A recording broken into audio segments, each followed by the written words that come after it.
You imagine when he's established Like and you just pull it out of hand. You go, oh no. I might as well go home now. Like, this is gonna hurt. Should I just go home? Hello and welcome to our channel. Hello there. This is Alice. And this is Kai. And today we're going to be taking a look at some more, I don't know if it's bull riding as such. It kind of is, but it isn't it? We're having a look at Bodacious and the untold story of Bodacious, I guess, of the legendary bull. The last bull riding video we saw was like the compilation of the wrecks, or the biggest wrecks, wasn't it?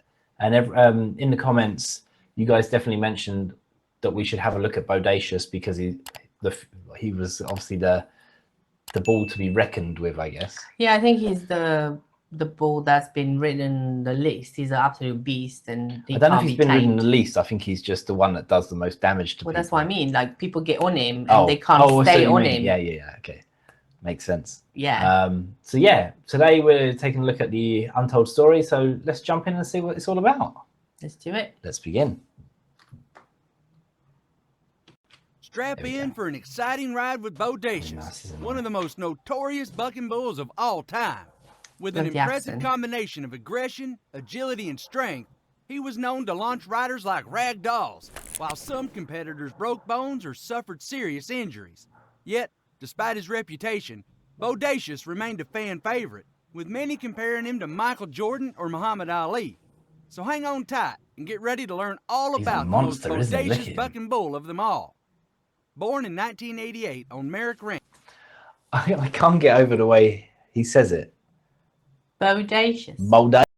I love the accent. It's such a southern cowboy accent. His name, the bull's name, sounds so much better the way he says it. Yeah, it's awesome. I love it. Bodacious, also known as Charbray, caught the eye of Bill McCann, a regular buyer at the Geary Livestock Auction. It was the uniqueness of this calf that continued to ring in McCann's memory among the countless others he had seen. It was a Charolais and Brahman crossbred with a striking yellow hue. Years later, in the winter of 1991, Jess Kephart, a rancher on the lookout for herd and bucking bulls, stumbled upon Bodacious at McCann's auction yard in Canton, Oklahoma. Intrigued by the yellow calf, Kephart took him home to Longdale, branding him with a simple J for his first initial. Yet, as Bodacious matured, Kephart found him unsuitable for his herd and offered him to Phil Sumner, a rodeo stock contractor, almost as an afterthought. But unsure of Bodacious's potential, Sumner bought him for the standard beef price, never envisioning the remarkable rodeo career ahead of the bull. Whoa. Called J31 after the month and year of purchase, Bodacious weighed in at 1,200 pounds, a modest figure for a bull with such large aspirations. Bodacious's rodeo debut in northern Oklahoma initially left much to be desired. Despite his ability to leap gracefully, he struggled to comprehend the purpose of the riders atop him. However, a fateful encounter at a rodeo outside Okeene, Oklahoma, transformed Bodacious. When a rider's hand got entangled in his rope, Bodacious's innate instinct to evade danger ignited. From that moment on, his mission was clear: to rid himself of any unwanted burden upon his back. Bodacious improved his craft with each performance, becoming a master at unseating even the most seasoned riders. His sheer power and cunning tactics rendered him unbeatable, earning him a reputation that preceded him. As word spread of his prowess, bull riders at local rodeos dared not challenge the yellow behemoth. They almost accepted defeat before even entering the arena. In 1991, Sumner introduced... Can you imagine? Because we sort of understand that when riders get assigned a bull, it's sort of effectively like almost picked from a hat, right? They pull it out and they're like, right, okay. Can you imagine, obviously, at this stage, he's still making a name for himself, isn't he? But you imagine when he's established and you just pull it out of hand, you go, oh no. I might as well go home now. Like, this is gonna hurt. Should I just go home? Or... yeah, that must be quite a daunting feeling. Professional rodeo circuit. As an amateur, Sumner guided Bodacious through several rodeo events sanctioned by both the International Professional Rodeo Association and the Professional Rodeo Cowboys Association. The D&H Cattle Company, a renowned stock contractor, played a pivotal role in this journey. Interestingly, both Dylan Page, Sumner's father, and H.D. Page, Sumner's son, had previously been professional bull riders before transitioning into stock contractors and bull breeders. H.D. Page faced Bodacious 3 times that year. The first encounter took place in Edmond, Oklahoma during an IPRA-sanctioned rodeo. Bodacious left an indelible mark on Page, literally smashing his face during the ride. But undeterred, Page drew the bull again in his hometown of Ada, Oklahoma, this time at a $1,000 added PRCA event. Friends convinced him to wear a helmet, but fate had other plans. The bull struck him in the face once more, this time on the descent. But even after the indictment, Page faced Bodacious yet again in Athens, Texas. Despite enduring another blow to the face, he managed to hold on for the required 8 seconds. Unfortunately, a judge disqualified him for a minor infraction, a slap, which violated the rules even though he completed the ride. Meanwhile, Terry Don West, a seasoned bull rider... Sorry, was the slap meant to be that hand? It looked touch? like it. Almost, to me, it looked like he was trying to sort of just hold, like, steady himself a bit. It didn't look like he was, you know, like what you'd expect of a Well, I slap. guess that's also not allowed because he was using his other hand. I don't... It was just a Yeah, I know what you touch, mean. Like, wasn't just... it? Yeah, I'm not sure. So it wasn't an actual slap of the bull, but it also didn't look very much like, oh, I'm holding on for dear life here with my other And hand. it was the second one, wasn't it? I guess otherwise you'd hold on for 2 hands to begin with, wouldn't Yeah, you? So you're not I guess you're allowed only to allowed one use- hand. So yeah. Maybe that's... It kind of looked like that to me when they said... yeah, I think it's the only his thing we name can into really... rodeo history by conquering Bodacious. West attempted the bull 4 times, achieving 2 qualified rides. His first successful ride occurred in 1991 during a PRCA event. Although the prize money was modest, just $181, West's feat marked the first officially recognized ride on the enigmatic bull. Notably, it wasn't the very first qualified ride, but it certainly left an indelible mark in the annals of professional bull riding. One fateful day, as Sumner observed the bull roaming his pasture near Gultry, Oklahoma, he sensed something extraordinary. It dawned on him that this bull might be destined for greatness. So Sumner promptly reached out to his friend Sammy Andrews, a third-generation stock contractor associated with the Andrews Rodeo Company in Adelaide, Texas. In 1992, Sumner made a great decision as he sold the bull to Andrews for $7,500. Under Andrews' stewardship, Bodacious embarked on a remarkable professional career, showcasing his bucking prowess on both the PRCA and PBR circuits. Shortly after acquiring the bull in 1992, Andrews took Bodacious to the illustrious Houston Livestock Show and Rodeo, an event of monumental significance in the PRCA calendar. There, Hall of Fame bull rider Cody Lambert faced off against Bodacious, only to be knocked unconscious by the bull's sheer power. Later that same year, Bubba Dunn drew Bodacious in Lufkin, Texas. Unfamiliar with the bull, Dunn sought advice from Andrews, who cautioned him about Bodacious's downward tendencies. Despite the challenge, Dunn held on for the full 8 seconds, marking his name in history as the first rider to achieve a professional qualified ride on Bodacious. Not long after Dunn's feat, Greg Schlosser, a 3-time Canadian Professional Rodeo Association (CPRA) champion bull rider, faced Bodacious during a BRO event in San Antonio, Texas. Lambert had previously warned Schlosser about the bull's ferocity, labeling Bodacious as one of the most formidable opponents he had encountered. But undeterred, Schlosser traveled all the way from Calgary, Alberta, and made an impressive ride, scoring 82 points on the legendary bull. As Bodacious grew, he developed into an even more formidable adversary, weighing in at a hefty 1,900 pounds and sporting a power size would tend to slow down, but not Bodacious.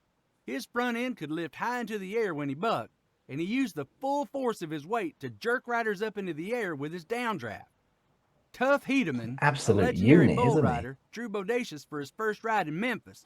It was an unbelievable experience for him as the bull's front end came up so high that Hedeman's chest touched Bodacious's horns, with his head over the top of the bull's head.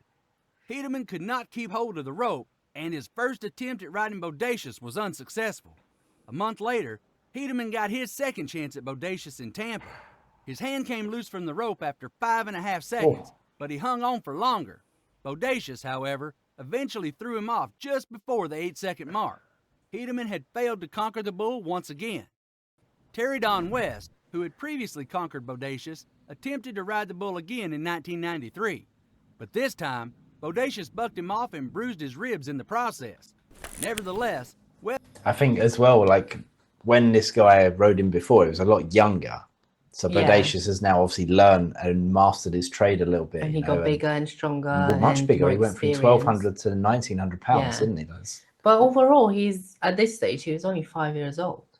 I don't know how old bulls Well, he said, compete for. yeah, I don't know. He was born in 88 and this is 93, isn't But you it? can almost see the transformation in his Yes, body as well. he Like he's just definitely a got proper unit massive. at this point. Yeah.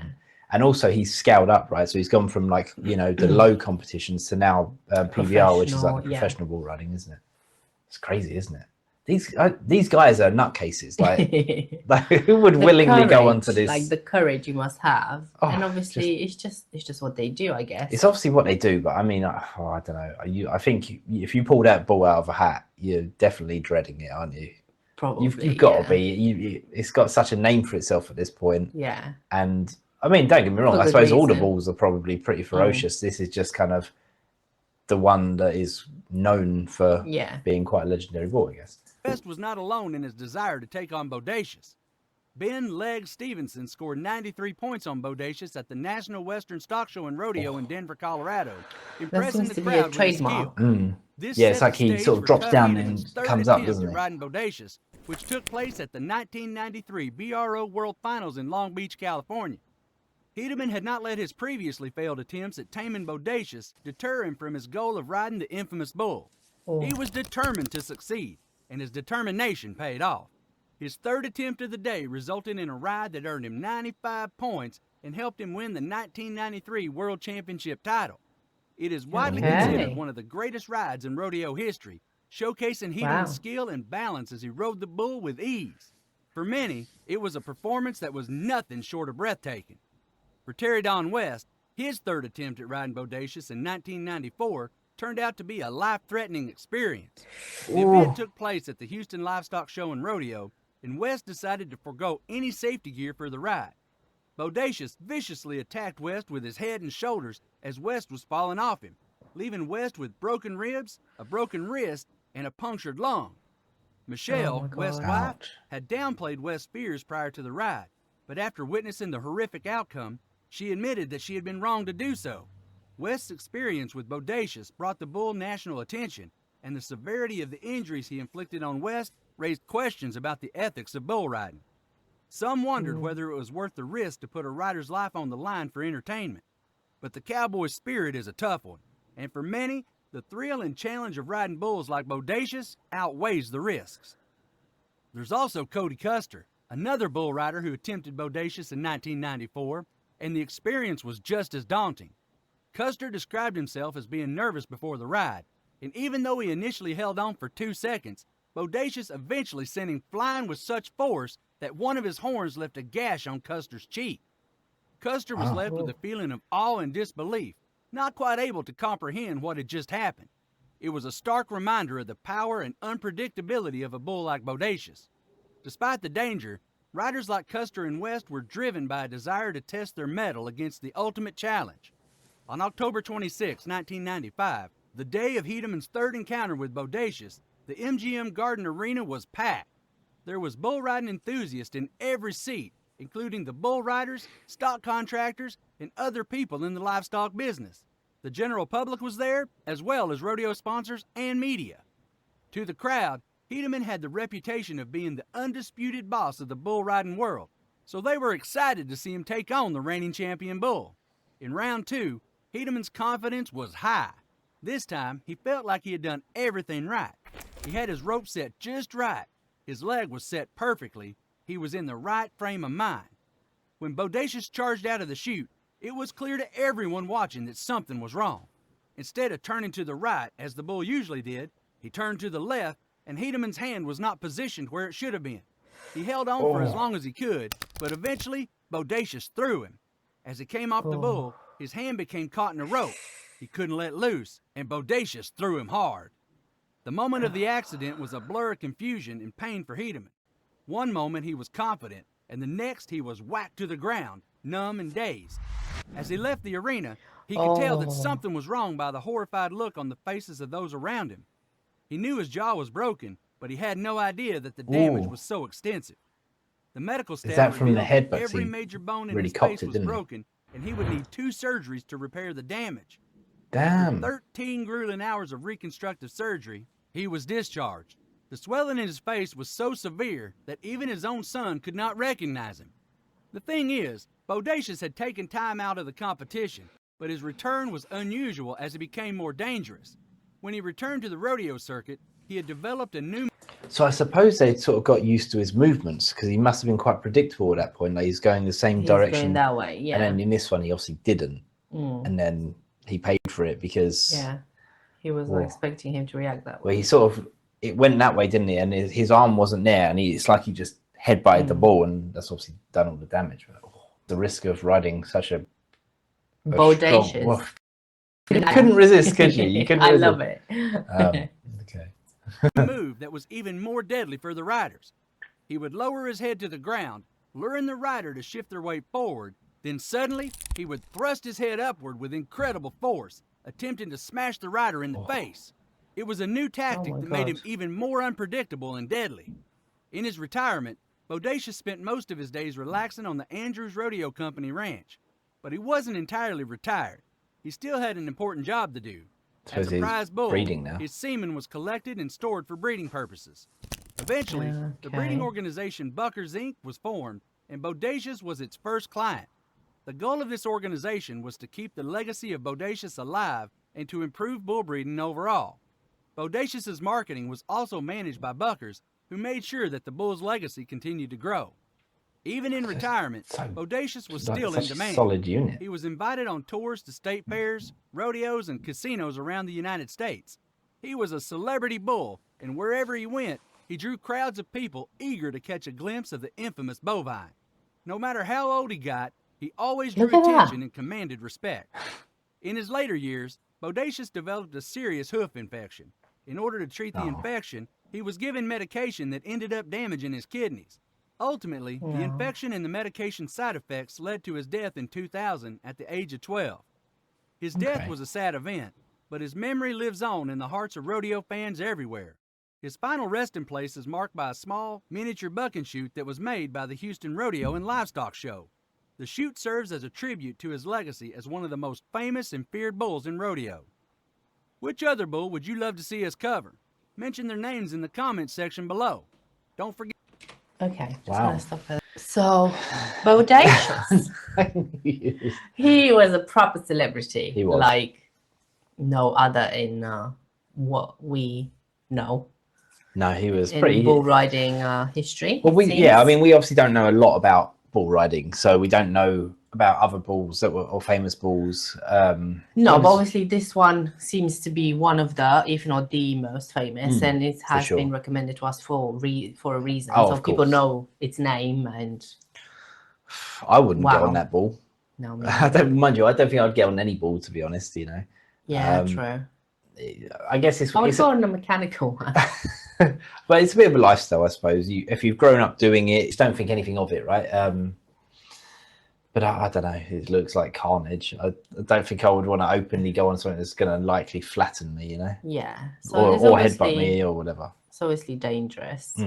But there's a kind of like a bragging ride. Yeah, it's a bit of, I guess it's an adrenaline ride as well, isn't it? Yeah, a bit of adrenaline, a bit of, you know, culture, history, and how you grew up, a bit of ego maybe as well. I think if you've grown up in that, then it's kind of like you're in that mindset. It's kind of all around you. You live that life in a way, don't you? Yeah. So it's kind of just, I need to conquer when that is what you do, and you know there's a ball out there that everyone seems to, you obviously want to be the one to conquer That's the thing, isn't it? It's like, well, no one else can do it, but I can do it. That's why I think a bit of ego is that's in true. it as well. That makes for sense. The cowboys and the riders. But and especially if you're the one to say, look, I've set the best time on that. You know, like that makes me the best kind of in a way. Exactly. It's bragging rights, isn't it? It is cool. Well, that was pretty intense. Yeah. Certainly knocked some people around, didn't he? Yeah, some jaws, some bones, the guy really copped it, didn't he? Yeah. It seemed that obviously as he got older, he got better at what he's obviously learned, hasn't he? Yeah, he's got bigger, ways. He's got stronger, and he's also learned. Like when the way they described it, when he came back from a break, he came back with new moves. That's it. So he learned new ways of getting rid of people on his back. But yeah. Interesting. Well, Would you ride a bull, guys? Let us know if you're brave enough. No, would you ride Bodacious? Not just a bull. Yes. Would you ride that bull? Yeah, true. We're not brave. We wouldn't. No, we wouldn't, to be honest. Okay. Well, thanks for watching, guys. I hope you enjoyed the video. And if you've made it this far, please do like and subscribe. It really helps us. We're just a small channel trying to grow. But other than that, that concludes the video. So bye for now. Bye.